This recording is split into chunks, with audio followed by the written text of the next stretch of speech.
प्रिय विद्यार्थी, आप सभी का स्वागत है आपके अपने चैनल श्योर शॉर्ट मैथ में। आज हम लोग देखने वाले हैं विद्युत धारा के चुंबकीय प्रभाव फिजिक्स लेसन 4 का पार्ट 2 वीडियो है। इसके पहले शुरू से आपका बायोलॉजी क्लियर हो चुका है, फिजिक्स चल रहा है जिसका पार्ट 1, इसका पार्ट 1 भी हो चुका है। आज पार्ट 2 देखने वाले हैं।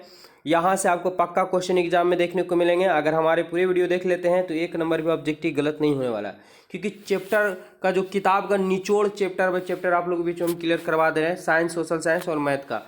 ठीक है, तो एग्जाम तक के आपको एकदम रेगुलर क्लास चलेगा। हमारे चैनल से बस जुड़िए, आपको ऑब्जेक्टिव में अच्छे खासे नंबर दिलाने।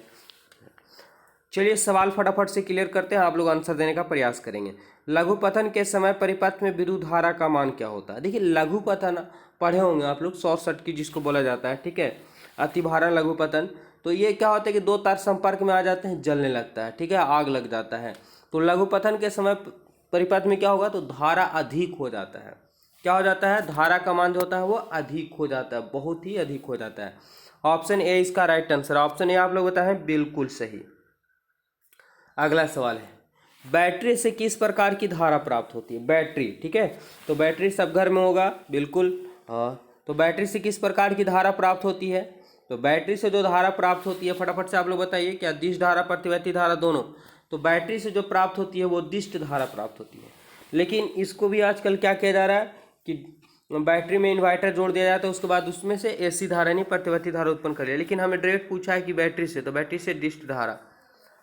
सवाल है अगला, डिस्ट यानी डायरेक्ट। घरेलू विद्युत परिपथ में उदासीन तार का रंग होता है, कैसा होता है? उदासीन तार का रंग पूछा, और इसके पहले हम क्लियर करवा चुके हैं। तो घरेलू विद्युत परिपथ में जो है वो किसका, उदासीन तार का रंग कैसा होता है? फटाफट से क्लियर कीजिए। क्या लाल होता है, हरा होता है, पीला होता है? नहीं, काला होता है या भूरा होता है? याद रखेंगे, घरेलू विद्युत परिपथ में उदासीन तार का रंग काला या तो भूरा होता है। ऑप्शन सी यहाँ पे राइट आंसर हो जाएगा। ऑप्शन आप सी बताया, बिल्कुल सही। चलिए प्यारे विद्यार्थी, अगला सवाल है कि किस युक्ति में विभक्त वलय दिक् परिवर्तन का कार्य करता है? किस युक्ति में विभक्त वलय दिक् परिवर्तन का कार्य करता है? 19 नंबर सवाल का आंसर बताना। तो दिक् परिवर्तन का जो कार्य करता है ये विद्युत जनित्र में कार्य करता है। ऑप्शन यहाँ पे ए राइट आंसर हो जाएगा। आगे बढ़ते हैं अगले सवाल की ओर। क्या दिया हुआ? बेहद ही खास क्वेश्चन है, एग्जाम में आएगा पक्का। कि किसी विद्युत धारावाही सीधी लंबी परिनालिका के भीतर चुंबकीय क्षेत्र, किसी विद्युत धारावाही परिनालिका, परिनालिका आप लोग पढ़े होंगे कि किसी रड पर जो है ऊपर से लपेट दिया जाता है, क्या बन जाता है? परिनालिका हो जाता है। तो किसी विद्युत धारावाही सीधी लंबी परिनालिका के भीतर चुंबकीय क्षेत्र का मान कैसा होगा? क्या सभी बिंदु पर समान होगा, शून्य होगा, परिनालिका के सिरे की ओर जाने पर बढ़ता है, या परिनालिका के सिरे की ओर जाने पर घटता? परिनालिका ही लिखा हुआ है, चलिए बताइए क्या होगा। तो देखेंगे यहाँ पे पूछा है कि परिनालिका के भीतर चुंबकीय क्षेत्र का मान जो होगा सभी बिंदु पर क्या होंगे? समान होगा। ऑप्शन ए इसका राइट आंसर। अगला सवाल है कि किसी क्षण चुंबक के अंदर चुंबकीय क्षेत्र रेखाओं की दिशा क्या होगी?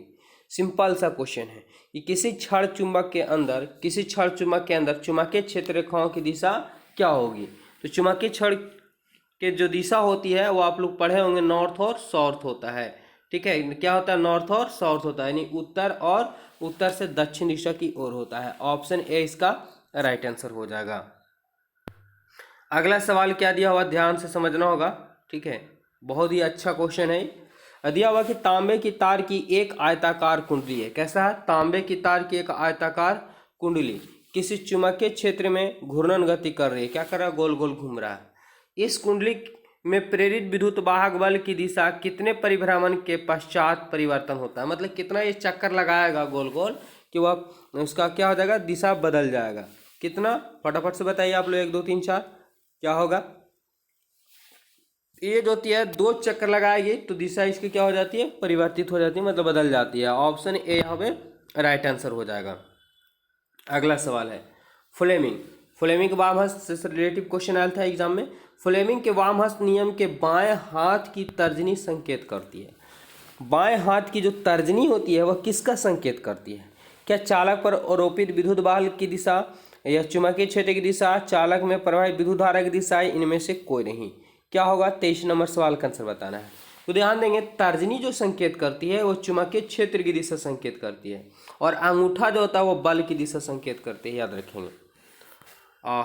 मध्यमा धारा की दिशा, अगला सवाल है कि अतिभारण के समय विद्युत परिपथ में विद्युत धारा का मान, अभी जस्ट पढ़ चुके थे हम लोग, ठीक है। अतिभारण के समय लघु पतन हो या अतिभारण के समय में विद्युत धारा का मान जो है काफी मात्रा में बढ़ जाता है, बढ़ जाता है।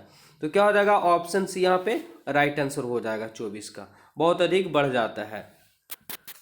चलिए आगे बढ़ते हैं। अगला सवाल क्या दिया हुआ है कि विभक्त वलय का उपयोग किस उपकरण में किया जाता है। विभक्त वलय का उपयोग जो है किस उपकरण में किया जाता है। क्या विद्युत मोटर में, विद्युत जनित्र में, एमीटर में, गैल्वेनोमीटर में, किस में किया जाता है।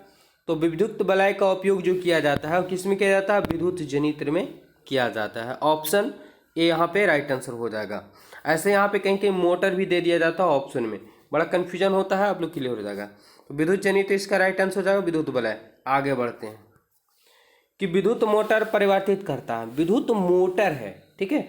तो विद्युत मोटर आप समझ सकते हैं कि जब उसमें करंट देते हैं तब जाके क्या करने लगता है, घूमने लगता है। जैसे पानी देने वाला मोटर होता है तो उसमें पहले करंट देना पड़ता था, वो क्या करता है, घूमने लगता है, उसके बाद ऊपर निकलता है।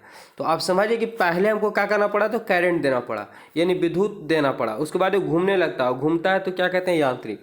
तो विद्युत ऊर्जा को यांत्रिक ऊर्जा में करता है, क्या करता है, विद्युत मोटर। ऑप्शन डी यहाँ पे राइट आंसर हो जाएगा। चलिए 27 नंबर सवाल है कि अमीटर से निम्नलिखित में से किस मापा जाता है। अमीटर से किसे मापा जाता है। तो एमीटर सबको पता होगा कि आवेश विभव है या विद्युत शक्ति या धारा। तो अमीटर से विद्युत धारा की माप की जाती है, ठीक है। ऑप्शन ए इसका राइट आंसर हो जाएगा। 28 नंबर सवाल क्या दिया हुआ कि जब पश्चिम की ओर प्रक्षेपित कोई धनावेश कण किसी चुंबकीय क्षेत्र द्वारा उत्तर की ओर विक्षेपित हो जाता है तो चुंबकीय क्षेत्र की दिशा क्या होगी। क्या होगी चुंबकीय क्षेत्र की दिशा। तो ध्यान समझेंगे कि जब देखिए यहाँ पे क्या दिया कि जब पश्चिम की ओर प्रक्षेपित कोई धनावेशित कण चुंबकीय क्षेत्र तो उत्तर की ओर विक्षेपित हो जाता है तो चुंबकीय क्षेत्र की दिशा क्या होगी, तो ये हो जाता है ऊपर मुखी हो जाता है। ऑप्शन डी यहाँ पे राइट आंसर हो जाएगा। और इस चैप्टर से ऑब्जेक्टिव पूरा का पूरा कंप्लीट हो गया। इस चैप्टर से ऑब्जेक्टिव पक्का आएंगे और आपसे छूटेगा नहीं। हमारे पूरा वीडियो देख लेते हैं तो जरूर देखिएगा इसका पार्ट 1 भी। और एवरीडे क्लास चला चैप्टर बाय चैप्टर, तो हमारे चैनल से बस जुड़िए आप लोग। हमारे घरों में जो विद्युत आपूर्ति की जाती है वह क्या होती है, इसके पहले भी क्लियर हो चुका है कि 220 वोल्ट और 100 वाटेज होती है। क्या होता है, तो 220 वोल्ट डिस्ट धारा नहीं होती है, डायरेक्ट है ना, डीसी नहीं होती, एसी धारा होता है। तो ऑप्शन सी यहाँ पे करेक्ट आंसर हो जाएगा। आप लोग बताएं कि इस 14 क्वेश्चन में कितना आपका सही हुआ और कैसा लगा वीडियो को जरूर लाइक कीजिए, क्योंकि नया चैनल है, प्यार सपोर्ट जरूर दीजिए। धन्यवाद।